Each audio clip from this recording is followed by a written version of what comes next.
Alright guys, tonight we're just gonna cook something very, very simple. Piece of salmon. Just like a steak, you need to dry it. Why? Because if you try to pan fry something that is wet, it's not going to sear very well. So as you are drying this with a paper cloth, just like me, turn up the stove all the way to medium high. All you need is two things. One is a pan, and the other, I don't know what it's called, but it's like a fish spatula. Don't squeeze it, just pat it, okay? Add your oil. Here's the controversial part. Yes, you do need to add a good amount of oil. Why?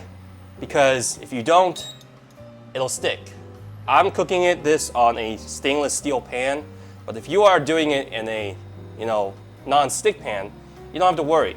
But if you're cooking it on a stainless steel pan like me, you need to use quite a bit of oil. A little bit more than you think you need, because you're trying to fry the skin. Here's the sound you want to hear, and you want to put it in the area of the pan where it has the most oil. So for me, it looks like it is towards me on the back side here.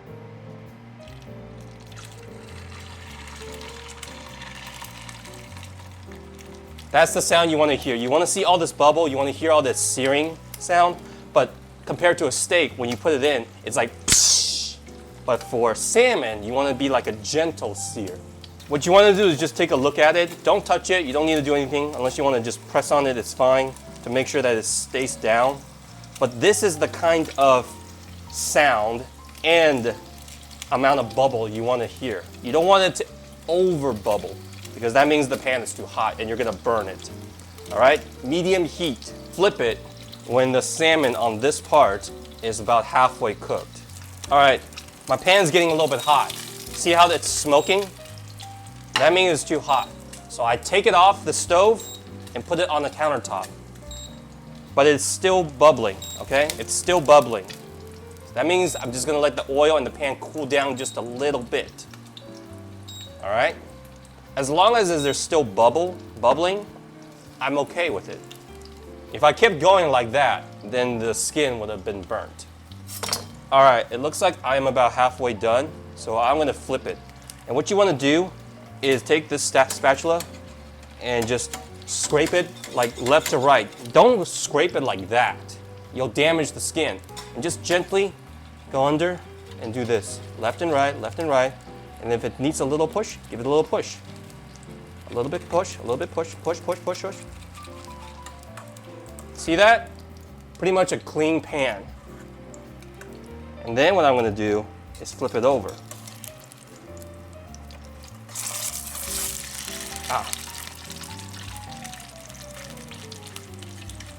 This salmon is about halfway cooked. The bottom part is still raw, but instead of just turning on the heat and keep cooking it, I turn off the heat. So what I do is just let it kind of simmer in this pan on a gentle heat, low heat, and then that way I can cook the bottom part. I let the remaining heat from the oil and the pan to finish cooking it, but at the same time, I am resting it at the same time. So right now, just leave this alone. As long as there's some bubble, just small little bit of bubble, you are good. That means there's still enough heat. The two things you want in a salmon steak, crispy salmon skin and juicy, soft flesh. Now you can see that there's still a little bit of bubble, but the bubble is dying down. So once the bubble dies down, that means the salmon is cooked. No more bubble, this salmon is done. Now where's the salt and pepper? Well, I usually add it at the end. And that's how you cook a salmon. Flip it once.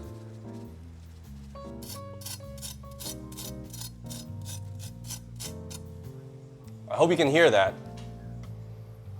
And I'm gonna